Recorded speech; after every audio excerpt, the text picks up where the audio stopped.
आज की जो क्लास है फ़ोटोशॉप में, इसमें हम डिस्कस करेंगे फ़ोटोशॉप के टूल बार के अंदर ब्लर फीचर का। ठीक है। इससे पहले के काफ़ी सारे टूल्स हम लोगों ने क्लियर कर लिए हैं, तो अभी हम स्टार्ट करते हैं ब्लर टूल। ब्लर कैसे काम करता है, देखो नाम से ही पता चल रहा है, ब्लर का मतलब होता है धुंधलापन क्रिएट करना। ठीक है, यानी कि किसी चीज़ को फेड कर देना।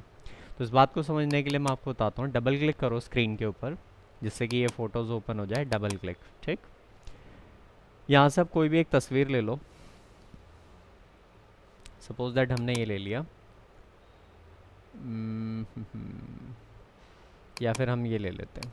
ओपन कर दिया हमने, पिक्चर आ चुकी है, इसको मैं बाहर निकाल लेता हूँ। ठीक है, और एक काम करते हैं, डबल क्लिक करते हैं दोबारा से, कोई और एक फ़ोटो ले लेते हैं। लाइक हमने ये ले लिया, इसको भी बाहर निकाल लिया। ठीक है, तो एक ये फ़ोटो आ गई और एक ये फ़ोटो आ गई, दो चीज़ें आ गई। अब हम एक काम करेंगे, देखो अल्ट के साथ स्क्रॉल करते हैं ताकि स्क्रीन पे फ़ोटो थोड़ी छोटी हो जाए। अल्ट के साथ स्क्रॉल करना था। सेम ऐसे इसको भी हम पकड़ते हैं, अल्ट के साथ थोड़ा सा इसको छोटा कर देंगे। इसकी भी स्क्रीन आप पकड़ के थोड़ी सी आप छोटी कर दो। देखिए, अभी हम एक काम करेंगे कि हमने क्या करना है ना, सिर्फ इस एरोप्लेन को सेलेक्ट करना है और इसको क्रॉप करके आप यहाँ ला के छोड़ दोगे। ठीक है, तो आप क्या करेंगे, आप कोई भी एक टूल इस्तेमाल कर लो। लाइक हमने यहाँ पर जाके ये इस्तेमाल कर लिया, मैग्नेटिक लैसो। हमने सीखा था ये डार्क एरिया से ऑटोमेटिक फटाफट फटाफट चिपकता है।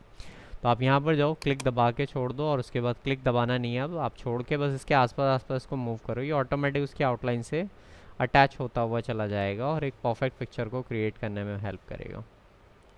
तो ये हमने इस तरीके से करके क्रिएट कर लिया। ठीक है, वापस लाके वहीं से मैच हो गया एक सिलेक्शन। सिलेक्शन करने के बाद अगर मैं मूव टूल उठाता हूँ और इसके अंदर मैं क्लिक करके उसको मूव करके लाता हूँ इस पिक्चर पे, तो आप देखेंगे ये आ गई पिक्चर। लेकिन आप देखेंगे जब ये पिक्चर आई है ना, ये सटीक कट कर आई है, और आप देखेंगे इसके कॉर्नर इतने शार्प है कि हमें साफ साफ दिखाई दे रहा है कि ये फ़ोटो काटी गई है। अगर हम इसको जूम कर दें, अल्ट के साथ स्क्रॉल करोगे तो चीज़ें जूम होंगी, तो आप देखेंगे, देख रहे हो हर एक पोर्शन जो है वो साफ कटा हुआ दिखाई दे रहा है। ठीक है, हम थोड़ा सा स्क्रॉलिंग कर लेते हैं। देखो यहाँ पर भी एकदम एजेस देख रहे हो, एकदम पॉइंट टू पॉइंट, एकदम कट टू कट दिखाई दे रहा है। तो कभी भी अगर हम कोई फ़ोटो काटते हैं ना, तो उसमें हमें ये ध्यान रखना होता है कि हमें आउटलाइन ना हल्की सी ब्लर करनी होती है, धुंधलापन क्रिएट करना होता है। तो मैं इस चीज़ को याद दिला दूँ, पहले जब हमने ये सारे टूल डिस्कस करे थे, तो इन टूल्स में मैंने एक बात सिखाई था आप लोगों को, फेदर फीचर। फेदर कैसे इस्तेमाल करना है ये आपकी प्रॉपर्टी में। ठीक है, जब भी हमने यहाँ पर कुछ इस्तेमाल करा था, लाइक लेसो, पॉलीगॉन या मैग्नेटिक, हमने सीखा था इसमें फेदर फीचर एक्टिव होता है। फेदर का मतलब होता है जो आप सिलेक्शन बना रहे हो उसको धुंधलापन देना। तो अभी हमने क्या करा था, जब हमने मैग्नेटिक इस्तेमाल करा तो इसमें 0% फेदर था, हमने फेदर कुछ रखा ही नहीं। तो 0 फेदर का मतलब सटीक काट दो जिस हिसाब से आपने सिलेक्शन करा है। तो इस बार मैं क्या करता हूँ, सिलेक्शन हटा देता हूँ, कंट्रोल डी। अभी हम दोबारा से सिलेक्शन बनाएंगे, लेकिन इस बार हम क्या करेंगे, यहीं पर ही जाते हैं, मैग्नेटिक लिया, लेकिन इस बार हम फेदर को अप्लाई कर देंगे। इस बार मैंने फेदर जो है वो रखा, मैंने यहाँ पर सपोज दैट मैंने रखा 8% मैंने फेदर रख दिया। पहले तो 0 था, अब हमने 8 रख दिया। तो अब हम चलते हैं वापस से एक सिलेक्शन करते हैं, क्लिक करा हमने, और इसके आसपास आसपास जैसा हमने पहले करा था सेम वैसे ही आप यहाँ पर इसको सिलेक्शन देंगे। तो ये हमने इस तरीके से करके ये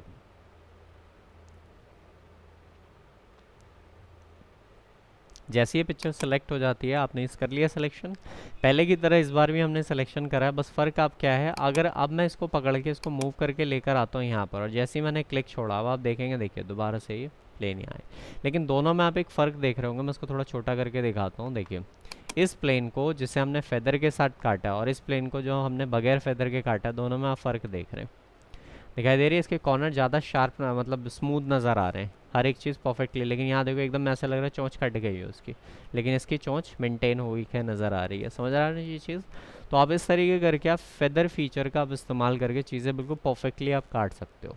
मान लो यहाँ तो आपने, चलो ठीक है, याद आया, आपने फेदर लिया और इस पर एक सिलेक्शन बनाया, लेकिन कल को ऐसा हो कि आपने ना फ़ोटो को काट के लेकर आ गए, जैसे अभी हम ये लेकर आ गए थे ना, और बाद में याद आया कि ओहो हमने तो इसमें फेदर डाला ही नहीं।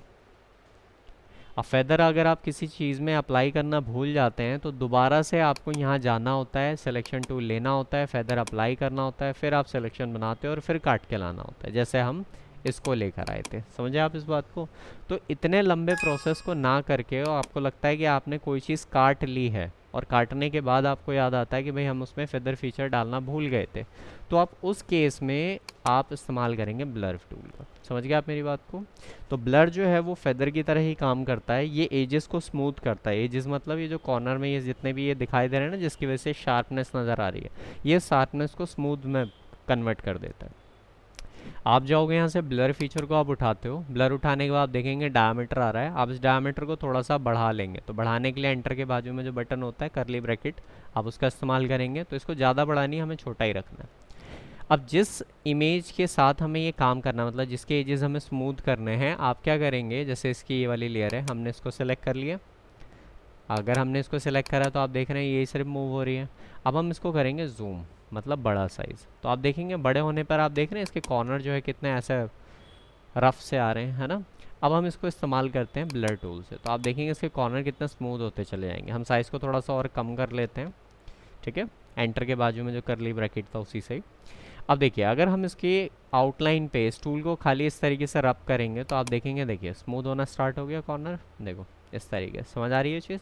आप शायद देख रहे थे पहले ये जो कॉर्नर थे ये बिल्कुल शार्प आ रहे हैं, लेकिन देख रहे हो जैसे जैसे मैं यूज़ कर रहा हूँ ये क्या कर रहा है, उसको फेड कर रहा है, ब्लर।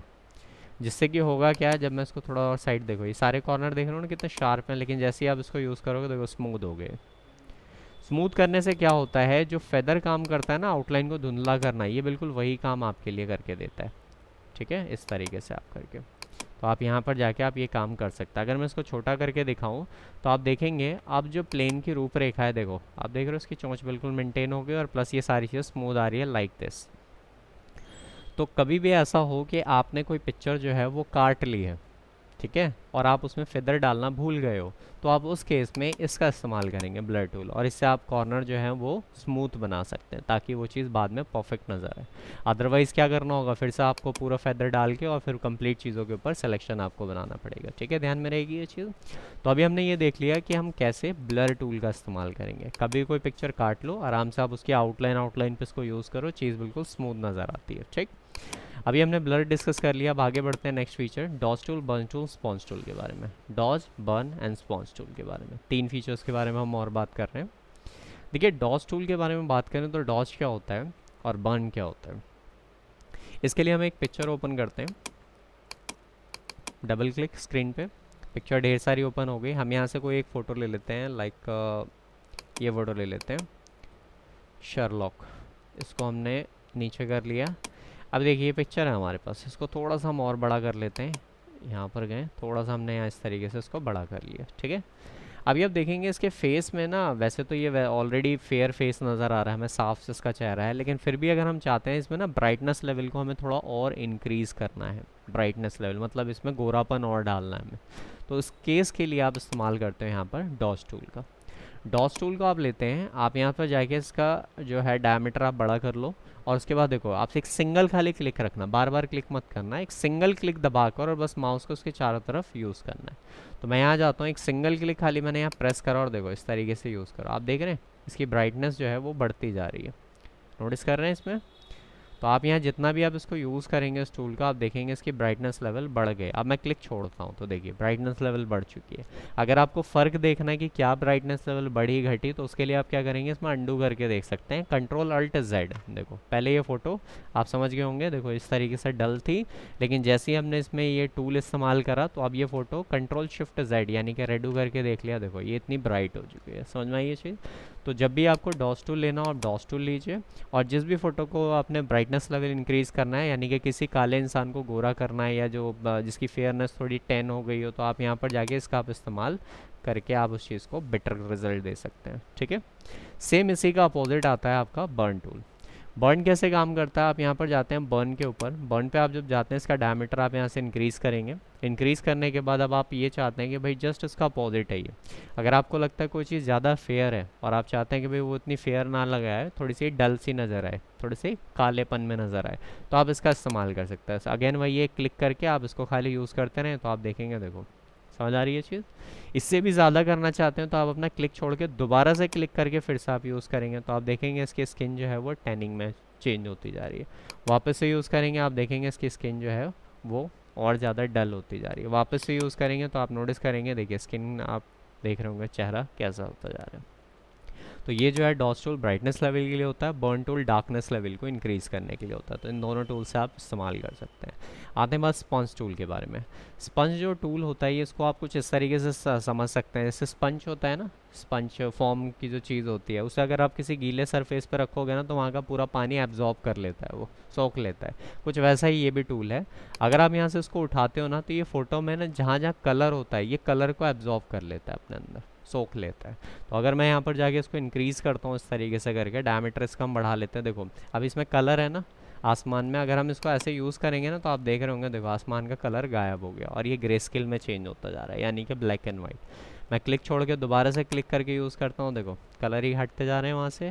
मैं दोबारा क्लिक छोड़ के दोबारा से क्लिक करके अब मैं करता हूँ, देखो वहाँ से कलर ही हट चुके हैं वहाँ पर। समझ आ रही है चीज़? इसको आप कहीं पे भी यूज़ कर सकते हो। जैसे देखो इसमें रेड कलर है ना, अगर मैं इसको यूज़ करूँ इसके ऊपर तो आप देखेंगे जैसे जैसे मैं क्लिक छोड़ छोड़ के उसको यूज़ करूँगा, देखो धीरे धीरे रेडनेस गायब होगी और देखो उसका कलर हट चुका है। और देखो हो गया ना बिल्कुल ग्रे स्केल, कलर ही हट गया, रेड कलर। समझ में आ रही है चीज़?